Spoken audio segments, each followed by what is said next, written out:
Hey, Andy. How are you doing today? I'm doing great, Mike. Thank you. Thanks for having me. It's an honor.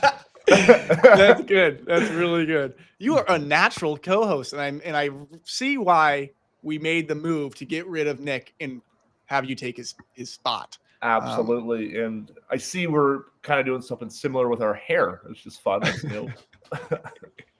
looks really. This is our Italian, the slick back, as they say. Yes. You see, it's just a way to let everybody else know, don't buy anything from me because I'm gonna take advantage of you financially. So, um, and I usually wear a chain, but I took it off. So that kind of adds to the whole allure of my archetype the personality that I've chosen to inhabit as an adult.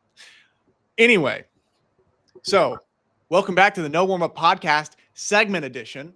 All right, Nick's gone. He's on his honeymoon. I guess he thinks that, I got married. I can't come to work. Yeah. Where's the work ethic nowadays? That's the problem with this generation. Wouldn't you agree, Andy? Absolutely. I mean, it's disgraceful. It is. you get married and you go on a honeymoon. You can't come to work. Absolutely ridiculous. So, anyway, But, we'll see if his job is still waiting for him.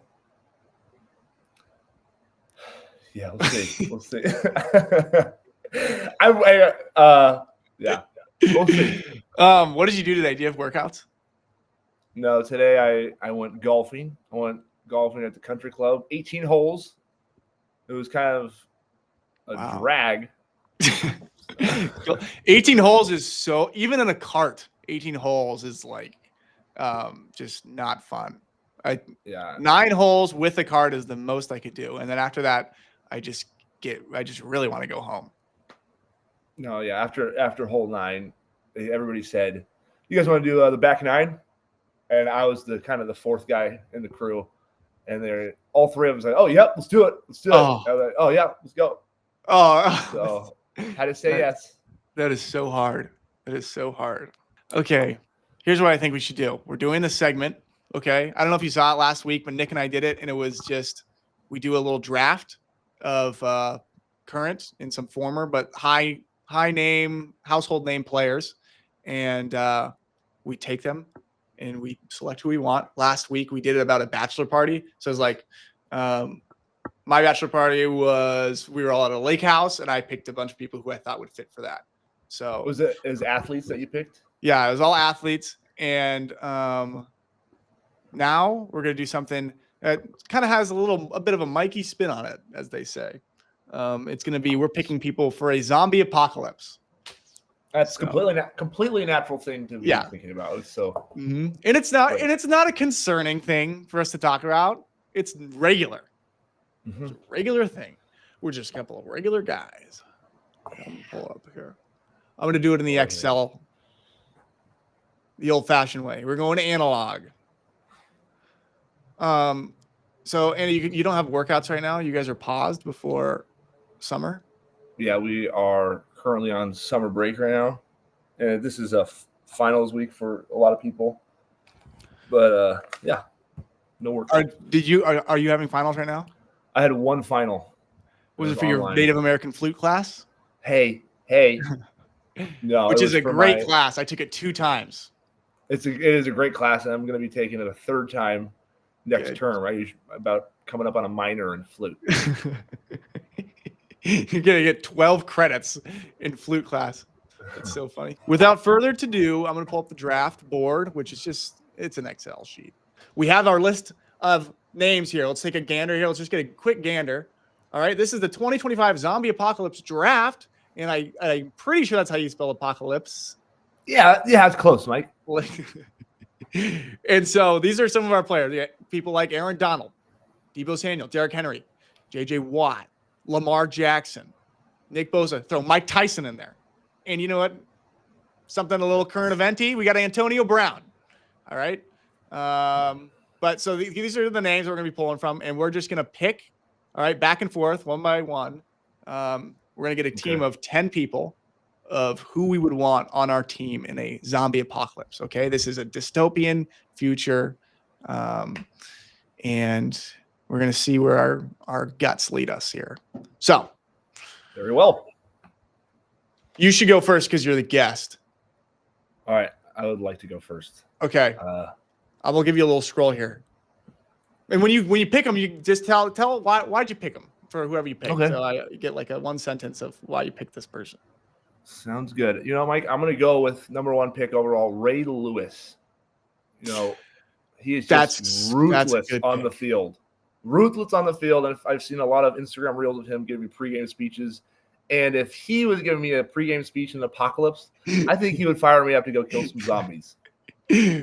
That's so funny. That's actually a huge asset to have. Where is his name on here? Found it. Okay. And so you're saying you're going to pick Ray Lewis because he's going to give a good pump-up speech to the crew and make you guys really believe that you can defeat these zombies. Absolutely. Okay. I'm actually going in a similar direction. Okay.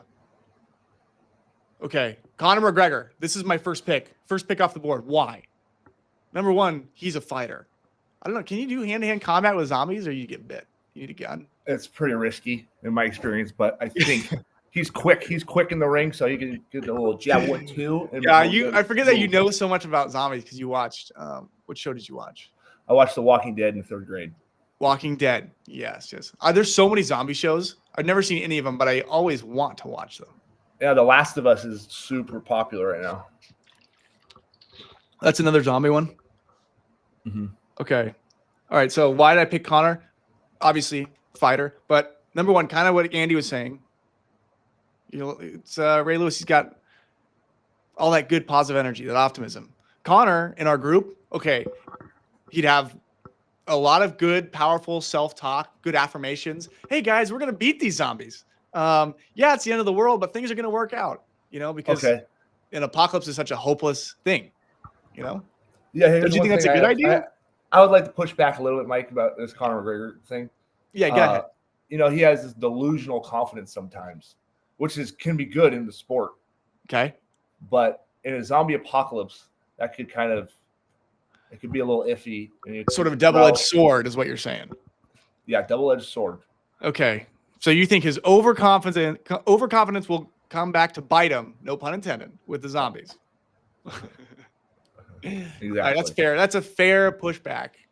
And I also, part of me thinks that he'll turn on the team and try to steal all the resources. I don't know why I have that, just because of the what's come out of him about him lately, personality-wise and decisions. So, you know, he does have that scary edge to him where you don't really know what he's going to do. All right, you're back up.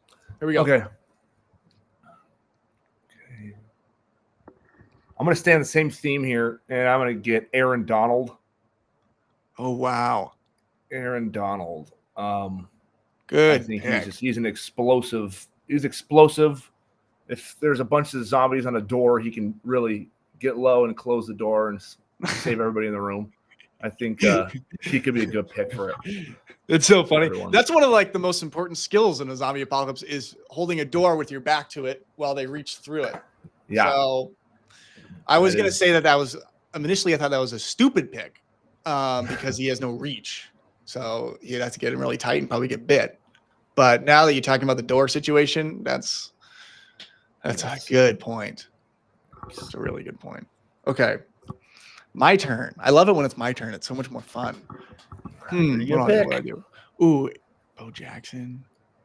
Marshawn. Micah Parsons. That's a lanky guy. Nick Bosa. He just seems too mild. He's just Nick Bosa. I don't know how well he would do in a fight. I feel like he would kind of hang back at the house. Yeah.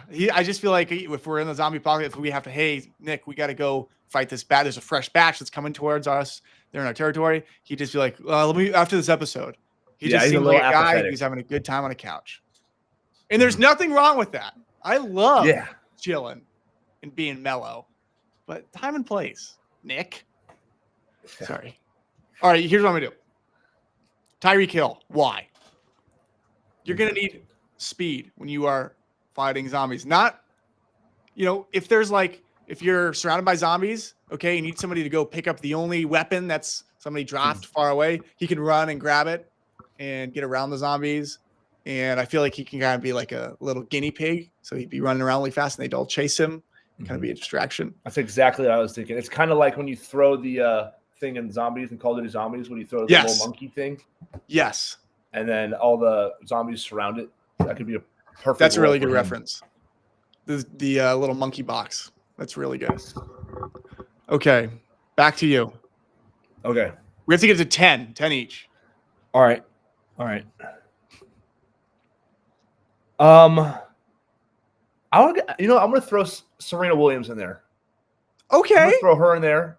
Interesting. And a zombie apocalypse. Hear you defend this one. This is why I want to do it. I want to defend this answer. It'll get boring. Sometimes it'll get boring in a zombie apocalypse, and I'm gonna want something to do. Okay. And tennis is always fun. Okay. And who better to play tennis with than the world's best? Okay. So you can teach me a thing or two during apocalypse. It's not all gloom and doom. Serena Williams can teach me a thing or two about tennis. That's funny. Counter to popular belief, the zombie apocalypse is not just gloom and doom. There are pockets of sunshine. Okay. I see what you're saying with that pick, and I'm gonna have to say wrong. Okay. You're gonna play when you are in a zombie apocalypse and you're looking for these. Oh, we have an hour of free time. The zombies are away. You have an hour of free time. You want to play tennis. You don't want to just sit there and just not be able to return a serve for an hour. Okay, you think you can return her serve? Yeah, I mean that would probably be detrimental to my confidence. Yeah. So and then that's going to leak into when you're fighting the zombies. You sort of Anna lost that tennis game, and then you're like, you know what, just bite me, type of thing. Okay, that's good. I didn't think that through, but yeah, clearly you didn't.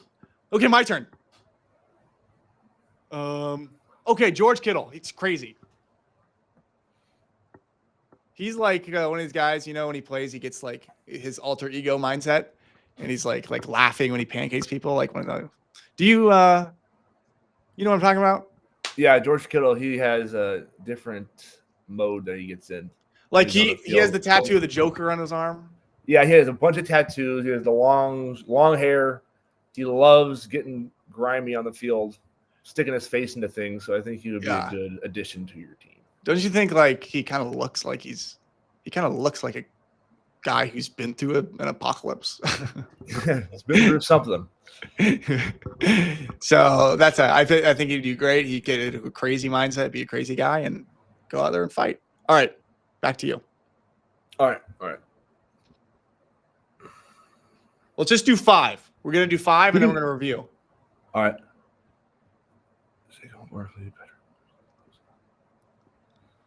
Marshawn Lynch for pick number.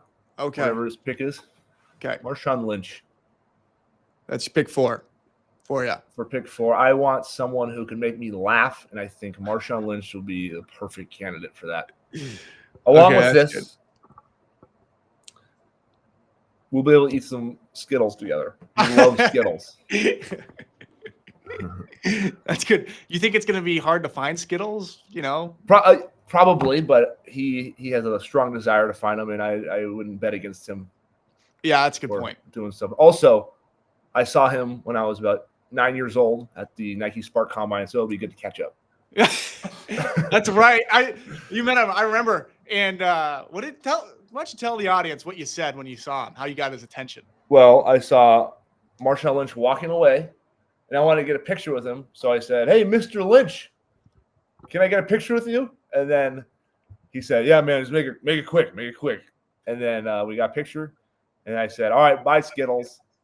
And then we haven't spoken since. I don't know what happened. And he said, "Don't call me that." That's actually really cool. Wow, that's what gall for you to wave him down as a 10-year-old. Cool. That's really impressive. Really impressive. So yeah, you guys can catch up in the zombie apocalypse. I'm sure he'll remember you. So yeah, he should. Let's see. Oh, Lawrence Taylor. Oh, that should have been a top pick. Okay. I actually this is kind of a double-edged sword with Lawrence Taylor because I want him only if he has a constant access to his medicine that he would take during games, which is, of course, cocaine. And he was always playing on it, and it made him a great player. Now, I don't know how well he can perform without it, and I don't know how hard it's going to be to find that for him in the apocalypse. So that's a factor to consider. Yeah, I don't know if the people he purchases medicine from would be readily available. I don't know Yeah. if that's going to be easy for him to find what he needs. Well, we'll see. Maybe the withdrawal symptoms will get him motivated to protect us from zombies. Okay, we're both at 4. One more pick each. Okay. Who do you got? JJ Watt, pick number 5. Okay, that's good. That's good. I choose JJ Watt. Okay, that really brings your whole team together, doesn't it? Mm-hmm. And with this pick, the initial thought I had was reaching tall things on shelves because he's so tall. Also, he is just a brute. He was in the NFL for many years, dealt with a lot of injuries. I think he would be really good to have on my team because he can endure a lot of adversity. That's good. What a very well supported pick. All right, that's great. That's your 5. Okay, let me get mine, and then we're going to compare the total. Okay. Joe Burrow, what is he going to do in the apocalypse? Throw a rock at? You know what? Maybe. Kind of like an archer. Okay. Aerial. Okay, Joe Burrow versus Josh Allen. Who do you think would be better to have? I would say, or Lamar Jackson. Okay, which quarterback would be best to have in a zombie apocalypse here? Okay. Between these 3. Okay, let's throw Mahomes in there too. You get Mahomes, Lamar Jackson, Josh Allen, Joe Burrow. You got to take one into the zombie apocalypse with you. All right, I'm going to throw out Patrick Mahomes. I don't know if I could deal with the voice for that long.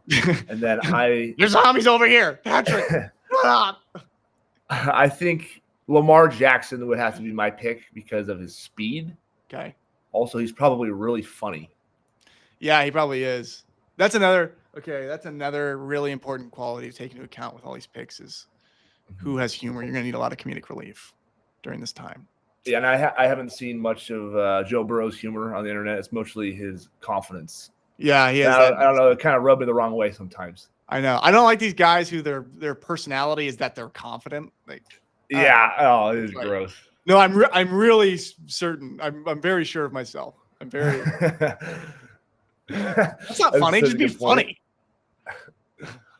And he does the veneers are they're a little too white for me. They would shine off too much, and zombies would see it. Yeah, they would, and then he would give away our position. Don't you think they should come out with a brand of veneers that is just like lightly stained, and I think it would do really well. Yeah, I mean, it's way too obvious when people have veneers.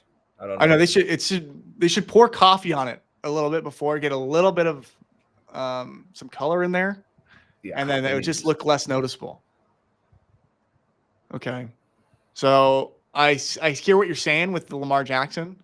I just don't know how to do hand to hand. I think I'm gonna go with. We need a leader. We need a leader on this team. Okay, and I think that's gonna be. Dang, I kind of think I'm gonna go with Joe Burrow actually. Oh, Tom Brady. No, Tom Brady. I forgot Tom Brady isn't there. Let's go Joe Burrow. I'm going with Joe Burrow because it's a quiet confidence to kind of counteract Conor McGregor's loud confidence. And so you can kind of cover it at both ends. And so these are our teams. I think that in a zombie apocalypse, we could probably prevail, maybe rebuild society, start planting agriculture, farming. I don't think your team is going to figure out how to plant crops. How hard is it to plant a crop? Put a seed in the ground, water it. Oh, man. Andy, I like your team. I think you had some good picks in there. Thanks, Mike. And you had some good, diversity. You have a lot of versatility there, different body types. So good for you. Really nice. Well, there you have it. That is our pick of our little circle of who we would have with us in a zombie apocalypse. And as you can tell, this is going to be a great episode. And that's going to do it for us here at the No Warmer Podcast. Me and Andy covering in the absence of Nick. And I hope you guys enjoyed our little old draft. And we'll do more of those if people like it. So thanks for having me, Mike. Yeah. Thanks for being here. I loved your insight. I think you picked a really good apocalypse team. Yeah, So mine would beat yours. yeah. Well, nice talking to you. Okay. Anything else? Anything else you want to say while we have you?